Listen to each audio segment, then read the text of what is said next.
हम लोग डिस्कस करेंगे कि इस बार का कट ऑफ, ठीक है, कम क्यों हो, क्या क्या उसके रीज़न हो सकते हैं, क्यों कट ऑफ कम आ सकती है और कितनी आ सकती है। पोस्ट वाइज या फिर ग्रेड पे वाइज हम देखेंगे कि कितनी कट ऑफ जा सकती है। देखो ये पॉइंट्स हैं जिससे मैं आपको थोड़ा समझाना चाहूँगा कि जो इस बार का कट ऑफ है वो कम कैसे हो सकता है। स्टूडेंट, अगर पहला पॉइंट बात करें तो मैक्सिमम स्टूडेंट जो वो फेल है कंप्यूटर में, ये सबसे बड़ा पॉइंट है। ठीक है, हो सकता है कि आपके स्कोर 390 में, ठीक है, 280 हो रहे हैं और 300 हो रहे हैं, ठीक है, और आप एक अच्छे पोस्ट के लिए क्या हो, एलिजिबल हो, लेकिन आपके कंप्यूटर में 18 नंबर अगर नहीं आए, ठीक है, तो आप क्या हो, ये सबके लिए बेकार।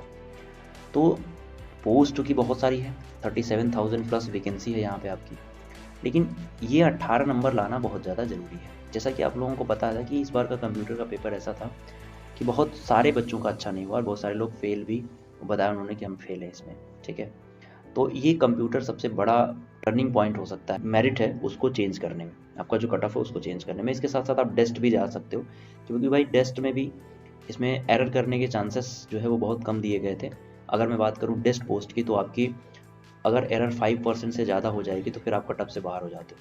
अगर नन डेस्ट पोस्ट की बात करें, जो कि डेस्ट पोस्ट नहीं है, तो उनके लिए आप 20% यूआर कैटेगरी की मैं बात कर रहा हूँ, इतने तक एरर कर सकते हो। लेकिन उसके भी अलग से, अगर डेस्ट पोस्ट है तो उसकी अलग से मेरिट और उसके अलग से कट ऑफ बनेगी और आपका कंप्यूटर में भी अलग से कट ऑफ बनने वाला है। तो नॉर्मलाइजेशन के चांसेस भी हो सकते हैं कि कम दिखेंगे नॉर्मल, क्योंकि पेपर कई दिन हुआ है तो नॉर्मलाइजेशन होगा। जैसा कि कंप्यूटर का पेपर टफ था 2 तारीख को, बाकी शिफ्ट में थोड़ा सा आसान था, तो बहुत ज़्यादा अंतर नहीं आएगा, 1 2 3 नंबर का अंतर आपको देखने के लिए यहाँ पे मिलेगा। ठीक है, अगर हम बात करें वेरियस गवर्नमेंट एम्प्लॉयज़, यानी कि इस एग्ज़ाम में बहुत सारे ऐसे स्टूडेंट भी अप्लाई किए थे जिन्होंने अलग अलग गवर्नमेंट एग्ज़ाम में ऑलरेडी जॉब कर रहे हैं। अब हुआ क्या कि भाई जैसे ही ये लोग जॉब को छोड़ के अच्छी पोस्ट के लिए आए हैं, ठीक है, थोड़ा सा टॉप पोस्ट के लिए आए, लेकिन हुआ क्या कि इनका कंप्यूटर में अच्छा नंबर नहीं आया और इनको जिस पोस्ट पे जॉब कर रहे हैं उससे भी नीचे की पोस्ट मिलेगी, या फिर हो सकता है कोई पोस्ट ना मिले, तो ये लोग क्या करेंगे, उसको ज्वाइन नहीं करेंगे। अगर इनको नीचे की पोस्ट मिलेगी तो क्यों ज्वाइन करेंगे, तो इसको ज्वाइन नहीं करेंगे। यानी कि जो वैकेंसी है आपकी 37,000 प्लस वैकेंसी में, उसमें जो है जो स्टूडेंट्स की संख्या कम होती जाएगी इस तरीके से, जो क्योंकि कंप्यूटर में फेल हो गए, कुछ लोग टेस्ट नहीं पास होंगे और कुछ लोग एम्प्लॉयज़ होंगे। साथ ही एज फैक्टर भी डिपेंड करेगा, क्योंकि 1 तारीख से जो है वो किया गया था, 1/1/2022 को किया गया था। तो बहुत सारे स्टूडेंट ऐसे भी होंगे जो एज फैक्टर की वजह से, सपोज दैट कि मान लो उनके जो वो डबल एओ में जा रहे हैं, ठीक है, या फिर पीएसए की वो लेना चाहते हैं और पीएसए में उनकी एज नहीं है, ठीक है, तो कंप्यूटर में पास भी होके या फिर अच्छा नंबर 390 में अच्छा नंबर ला के भी वो ये जॉब नहीं पाएंगे, क्योंकि वो उनका एज जो है वो ओवर एज हो चुके हैं।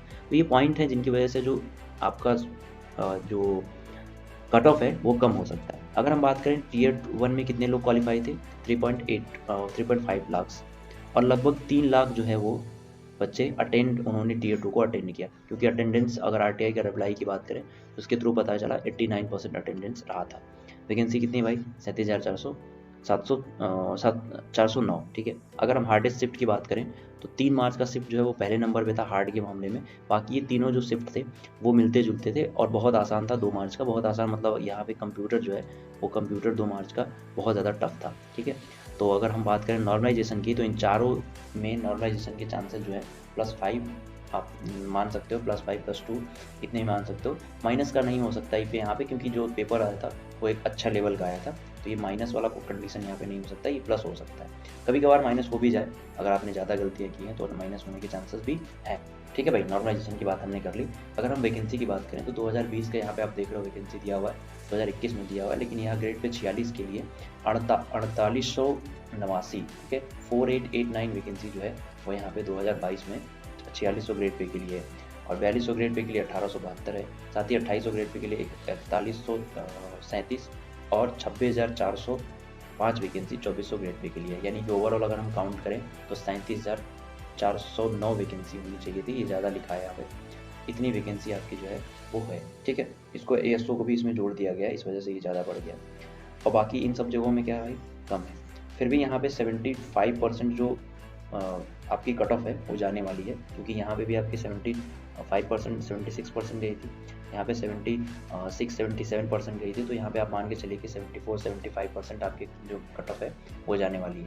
एवरेज मार्किंग की आप बात करिए तो ये 237 जो दिया है ना, ये एक एवरेज मार्किंग है। मैक्सिमम बच्चों ने ही बताया कि भाई मेरा स्कोर 57 बन रहा है, रीजनिंग में इतना बन रहा है, इंग्लिश में इतना बन रहा है, जीए में इतना बन रहा है। तो ये मैक्सिमम बच्चों का स्कोर बताया गया है इसी के आसपास। तो हम मान सकते हैं कि 240 प्लस जो है वो एवरेज स्कोर बच्चों का बन रहा था। तो इस हिसाब से अगर हम पोस्ट वाइज कट ऑफ की बात करें तो 4600 ग्रेड पे के लिए यूआर की 310 अगर आपने नंबर पाया तो आप सोचो कि हो सकता है यहाँ तक आपकी जो चांसेस हैं वो बनते हैं कि आप 4600 ग्रेड पे की नौकरी पाओ।